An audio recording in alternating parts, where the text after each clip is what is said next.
गुलामी का ऐसा कौन सा चश्मा पहना है कि अन्ना के घर में अन्ना का बड़ा भाई बीजेपी के टिकट से ठहरा है। संतुक हम्बड़े लोकसभा का उम्मीदवार है बीजेपी का, और फिर साथ में गुलाम जो फिर रहे हैं, गुलाम कह रहे हैं कि अन्ना बड़े साफ सुथरे हैं। कैसा साफ सुथरा अन्ना? 2019 में तुम्हारे वोटों को लिया या नहीं लिया? 2019 में झोली भर भर कर कांग्रेस के गुलाम आए, अन्ना को वोट दो, अन्ना का साथ दो, अन्ना का साथ दो। चीख चीख कर पुकार कर कहे अन्ना मुसलमानों के वोट लेता है सेकुलरिज्म के नाम पर, कांग्रेस पार्टी के नाम पर, और फिर एक मर्तबा नहीं दो मर्तबा अन्ना ने किसको वोट डाला? किसको डाला? बीजेपी को डाला। हमारे वोट दिया, हमारे वोट लेकर जीत कर आया, जीत कर आने के बाद बीजेपी को वोट डाला क्रॉस वोटिंग पे। क्या अन्ना ने ये काम किया या नहीं किया? क्या विशाल गढ़ पर अन्ना ने चीख कर सदन में आवाज उठाई? क्या अन्ना ने ठहर कर बोला कि मुझे मुसलमानों ने वोट दिया है नांदेड़ में, तो मुसलमानों की इबादत गाह को कैसे शहीद किया गया, मुसलमानों की दरगाह को कैसे शहीद किया गया? क्या अन्ना ने ठहर कर बोला? जहां पर ये बच्चे रामगिरी के खिलाफ में कलेक्टर ऑफिस के सामने ठहरे थे, क्या अन्ना ने उनका साथ दिया? क्या अन्ना ने उनकी आकर तायद की? मराठा रिजर्वेशन पर तो अन्ना जाता है, लेकिन मुस्लिम रिजर्वेशन ने क्या तायद की? फिर कैसे अन्ना को वोट देंगे? अरे हमको बीजेपी की बी टीम कहने वालों, तुम्हारे घर में खुद बीजेपी के लोग पनप रहे हैं, बढ़ रहे हैं, बीजेपी उन्हें टिकट दे रही है।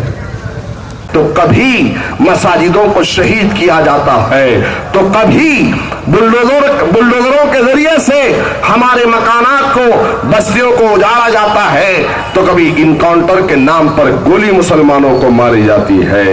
आप बताइए, कोई ऐसा लीडर या कोई ऐसी पार्टी है जो ठहर कर इन तमाम नाइंसाफियों को बयान कर रही है, यह हक बात कहते हुए कह रही है कि जो हो रहा है गलत हो रहा?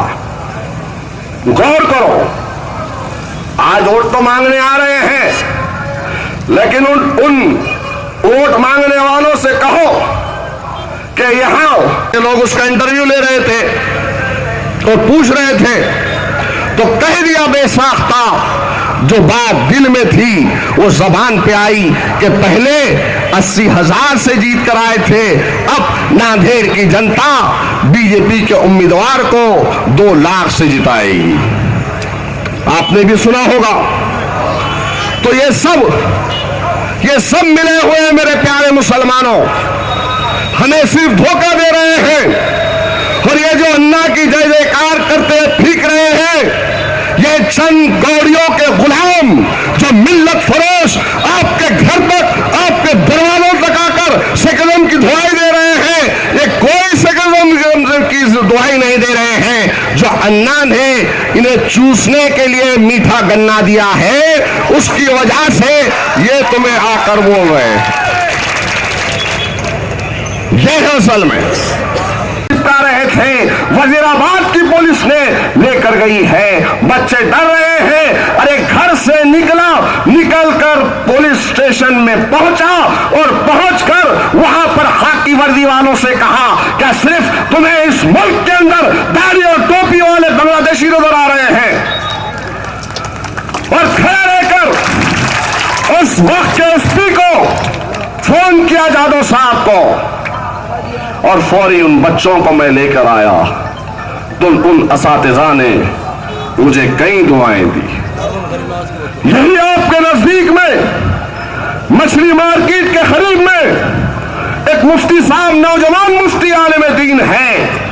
रात के 3 बजे एनआई की टीम दिल्ली से आती है, कंसर्ट पुलिस स्टेशन इतवारा के पुलिस वाले भी आए थे साथ में। रात के 3 बजे उनके वालिद ने फोन किया, कहा कि हमारे घर में कुछ लोग घुस गए हैं जिनके पास रिवॉल्वर है और पुलिस कटिंग है, और हम हमारे घर में घुसकर हमारे बच्चे की लाइब्रेरी को ढूंढ रहे हैं, उसकी किताबें पूछ रहे हैं। 3 बजे रो रहे थे उनके वालिद।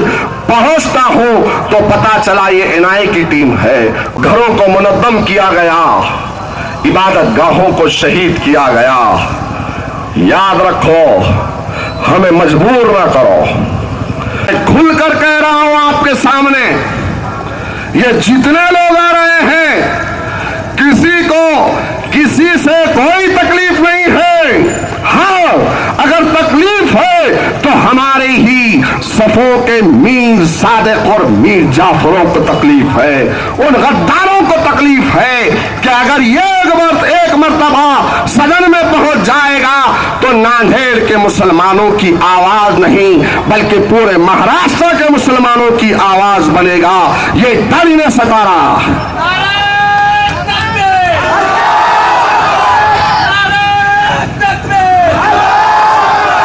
क्यों? कि इन्हें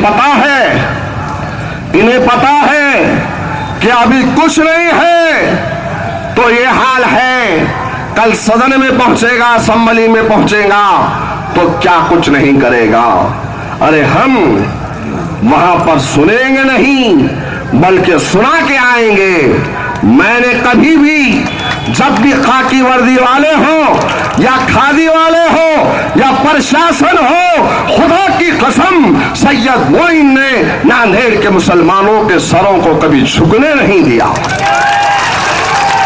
कभी मैं कमजोर नहीं पड़ा हूं, कभी मैंने मुफाहिमत नहीं की है। मैं लड़ा हूं और लड़ते लड़ते अगर कानूनी कार्रवाई भी हुई है, जेल में भी जाना पड़ा है तो हंसते हंसते गया हूं। डरा नहीं हूं, भागा नहीं हो, न कभी भागूंगा मेरे भाई। एक मर्तबा मुत्तहिद हो जाओ। इन हालात में